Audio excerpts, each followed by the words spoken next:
મૌન મહાદેવ અને નંદીની પરીક્ષા. ભગવાન શંકર અને તેમના ભક્ત નંદી વચ્ચેની એક અભૂતપૂર્વ ઘટના. શું કોઈ ભક્ત ભગવાનને પારખી શકે છે? શું ભગવાનને પણ પોતાના ભક્ત પર વિશ્વાસ તોડી પડવો પડે છે? આવો આજે સાંભળીએ એવી વાર્તા કે જ્યાં ભગવાન શિવને પોતાનું મૌન તોડવું પડ્યું માત્ર ભક્તના ભલા માટે. હવે આપણે વાર્તા શરૂ કરીએ. સત્યયુગનો સમય હતો. કૈલાસ પર શિવજી પોતાના તપમાં લીન હતા. આસપાસની પ્રકૃતિ પણ જાણે શાંત થતી ગઈ હતી. પવન હળવો વીંટાતો હતો. પક્ષીઓ પણ મૌન હતા.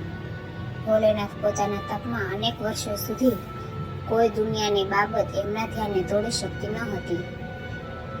એ દરમિયાન એક નવી રાક્ષસ જાતિ પૃથ્વી પર ત્રાસ ફેલાવતી હતી.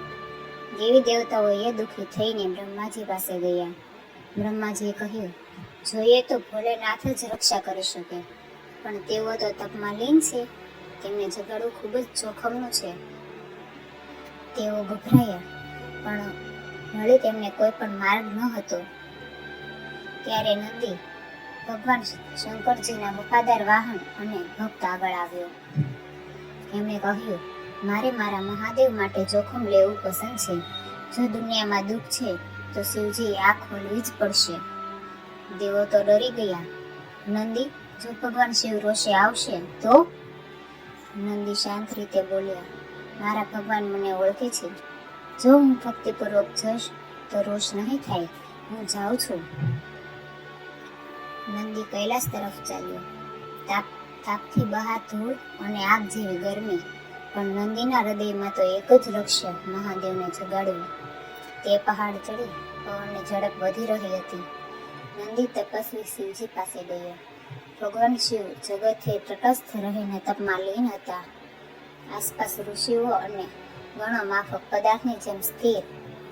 નંદી શિવજી સામે બેઠો અને સ્તુતિ શરૂ કરી. ભગવાન, પૃથ્વી દુઃખી છે, દેવતાઓ ભયભીત છે, ભક્તોને આશા છે કે તમે આંખ ખોલશો, પણ કોઈ જવાબ નહીં. શિવજી તો મૌનમાં.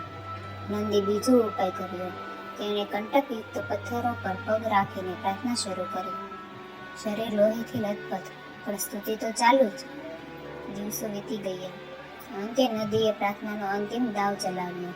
તેણે પોતાના હાથમાં અગ્નિનો દીવો રાખ્યો અને કહ્યું, હે મહાદેવ, જો હું સાચો ભક્ત છું તો તમે આ મૌન તોડી બતાવો, નહીં તો આજનું પવિત્ર અગ્નિ મારા પ્રાણ લઈ જશે.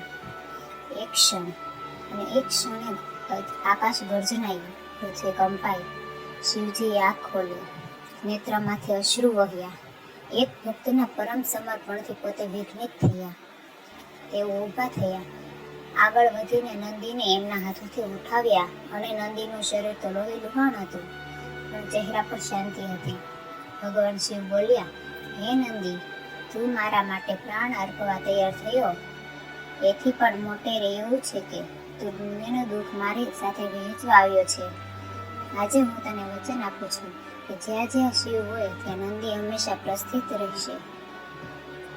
એ દિવસથી દરેક શિવ મંદિરના પ્રવેશ દ્વાર પર નંદી વસે છે, કેમ કે તે દ્વારપાલ નથી, તે તો ભક્તોનો જીવંત મૂર્તિમંત સ્વરૂપ છે. તમારું ભક્તિ પણ એવું જ હોવું જોઈએ કે જે ભગવાનનું પણ મૌન તોડી આપે, પણ એ માટે ભક્તિમાં હિંમત હોવી જોઈએ. આજે એક પ્રશ્ન પૂછો, શું તમે એવા ભક્ત છો કે તમારા ભોળાનાથ તમારી માટે આંખ ખોલી શકે? આવતીકાલે સાંભળો બીજો પ્રસંગ, જ્યારે શિવજીએ નંદીને પોતાના સ્થાને નિર્ણય લેવાનો અધિકાર આપ્યો અને એક ભયંકર યજ્ઞ રોકાયો. હર હર મહાદેવ.